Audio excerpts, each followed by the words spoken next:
Assalamualaikum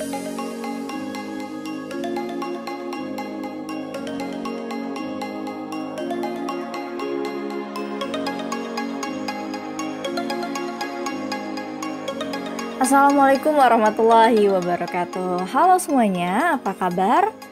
Semoga kalian selalu sehat dan dalam keadaan yang baik. Nah, kita masuk ke bab 4 sama ya, masih bab 4. Nanti di subbabnya tentang kehidupan masyarakat pada masa Hindu-Buddha.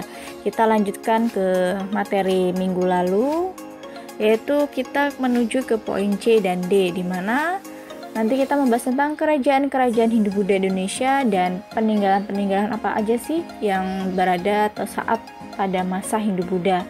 Untuk itu tetap semangat dan disimak baik-baik ya video kali ini. Lahirnya kerajaan-kerajaan yang bercorak Hindu-Buddha merupakan salah satu bukti adanya pengaruh kebudayaan Hindu-Buddha di Indonesia. Pada masa pemerintahan kerajaan-kerajaan ini terdapat tradisi agama dan kebudayaan Hindu-Buddha di Kepulauan Indonesia berkembang dengan pesat. Nah, kapan kerajaan-kerajaan tersebut berdiri? Lalu kebudayaan apa yang telah dihasilkan dari perkembangan kerajaan-kerajaan tersebut? Mari kita bahas satu persatu di materi kali ini.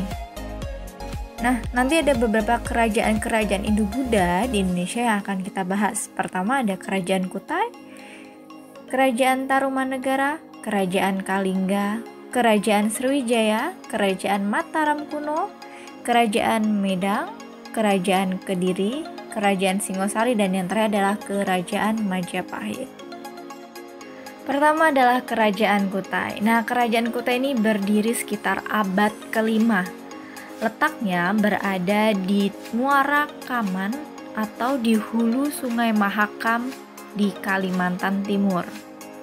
Kerajaan ini merupakan kerajaan yang bercorak Hindu dan merupakan salah satu kerajaan tertua di Indonesia. Jadi kerajaan Hindu tertua di Indonesia. Nah, raja-raja di Kutai sendiri adalah pendirinya Kundungga.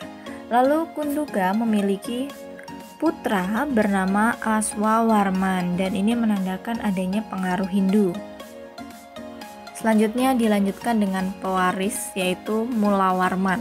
Raja Mulawarman ini merupakan raja yang terkenal di Kutai dan saat Kutai sendiri merupakan sebagai kerajaan dengan puncak kejayaannya. Dari pemerintahan Raja Mulawarman berhasil meningkatkan kesejahteraan rakyat yang disebabkan oleh kebijaksanaan dan kedermawaannya. Untuk bukti peninggalannya adalah informasi yang awalnya diketahui dari berita Cina dan yang terkenal adalah Yupa. Nah, Yupa ini merupakan prasasti yang berupa tugu batu bertulis yang berfungsi sebagai tugu peringatan yang ditulis dengan bahasa Sanskerta dan huruf Pallawa. Di dalam kerajaan Kutai sendiri terkenal dengan 7 buah yupa yang semuanya dikeluarkan pada Raja Mulawarman.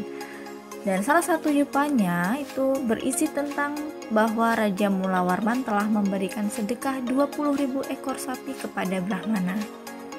Untuk kegiatan ekonominya sendiri, kerajaan Kutai karena terletak di tepi sungai sehingga mendorong masyarakatnya melakukan kegiatan pertanian.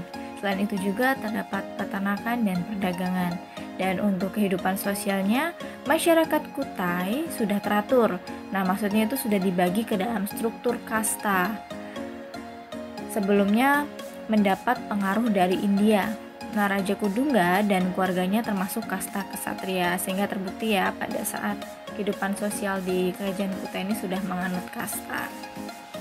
Yang kedua adalah Kerajaan Tarumanegara. Kerajaan ini berdiri sekitar abad ke-5 Masehi. Nah, lokasi tepatnya bisa dilihat pada gambar, yaitu Pulau Jawa bagian barat. Nah, sebagiannya berada di Lebak, Banten. Nah, ini tepatnya di dekat Sungai Citarum dan Cisadane. Dan Kerajaan Tarumanegara ini merupakan kerajaan tertua di Jawa. Berbeda dengan tadi ya, kalau Kutai kan Hindu tertua di Indonesia, sedangkan Tarumanegara tertua di Jawa. Nah, kerajaannya bercorak Hindu beraliran Wisnu. Bukti peninggalannya berupa 7 buah prasasti dan berita Cina berupa laporan perjalanan Fahyet. Untuk rajanya sendiri, yang pertama didirikan oleh Raja Dirajayu Jayasingwarman. Lalu raja yang terkenal adalah Raja Purnawarman. Nah, raja ini terkenal dengan kegagahannya, keberaniannya, tegasnya, jujurnya, adil dan arif dalam memerintah. Ia juga dikenal dengan para brahmana dan rakyatnya. Jadi sudah dekat sekali oleh rakyatnya karena kebijaksanaannya tadi.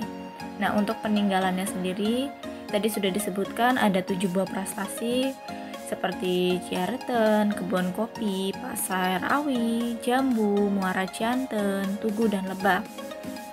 Pada gambar sendiri ada prasasti Ciareten. Nah, prasasti ini terletak di Ciampea, Bogor dan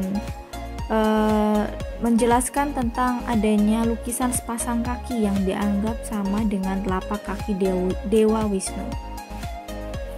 Selanjutnya untuk kehidupan ekonominya, Kerajaan Tarumanegara itu banyak bertani dan berdagang. Barang yang diperdagangkan seperti cula badak, kulit penyu, dan perak. Untuk bidang pertaniannya yang terkenal saat Kerajaan Tarumanegara ini yang diperintah oleh Raja Purnawarman, dia membangun irigasi atau yang disebut dengan Sungai Gomati. Nah, ini sepanjang 6.112 tumbak atau sepanjang sekitar 11 km. Nah, berfungsi sebagai irigasi dan selain itu juga berfungsi sebagai mencegah bahaya banjir.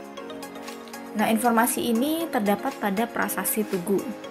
Untuk kehidupan sosialnya sama ya, masyarakatnya sudah teratur dan dibagi ke dalam kasta. Nah, keruntuhan saat Tarumanegara yaitu terjadi pada masa pemerintahan Raja ke-12 Linggarwaman pada abad 7 Masehi. Akibatnya adanya pengalian kekuasaan kepada menantunya Tarusbawa. Namun, Tarusbawa sendiri mengalihkan ke kerajaannya sendiri, yakni Sunda.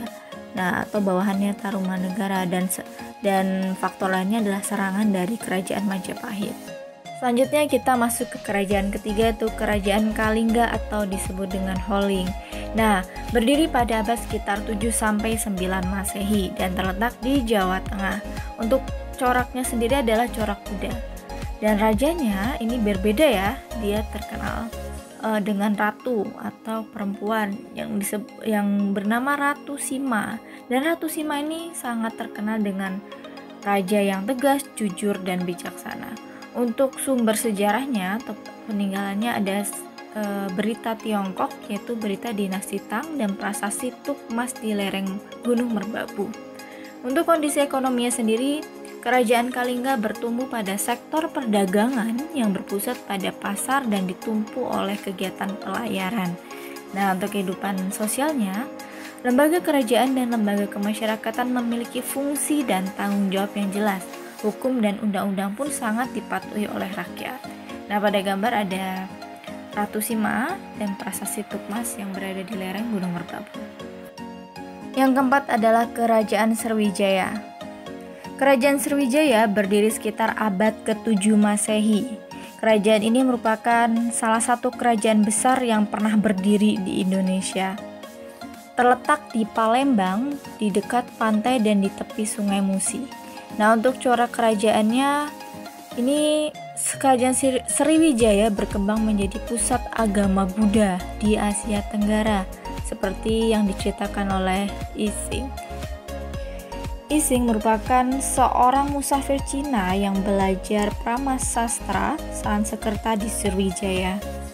Nah, perkembangan Sriwijaya sendiri terletak sangat strategis, yaitu di Selat Malaka, dan memang Sriwijaya sendiri terkenal dengan kerajaan maritimnya yang menguasai lalu lintas pelayaran dan perdagangan dari Selat Malaka tadi, Selat Sunda hingga Laut Jawa, karena memiliki armada angkatan laut yang kuat dan mampu menguasai Sunda dan Laut Jawa. Untuk Raja Sriwijayanya sendiri yaitu didirikan oleh Dapun Tahyang Srijayanasa, dan raja yang terkenal adalah Raja Balaputra Dewa. Nah, masa kejayaan saat Kerajaan Sriwijaya memerintah pada abad ke-9 Masehi dan merupakan salah satu keturunan dari Sailendra. Nah, wilayah kekuasaan Sriwijaya berkembang luas. Nah, daerah-daerah kekuasaannya antara lain Sumatera dan pulau-pulau sekitar Jawa bagian barat, sebagian Jawa bagian tengah, sebagian Kalimantan, dan Semenanjung Melayu. Karena letaknya strategis tadi, sehingga Sriwijaya sendiri dapat mengendalikan rute perdagangan rempah dan perdagangan lokal dalam hubungan dengan Cina ataupun India.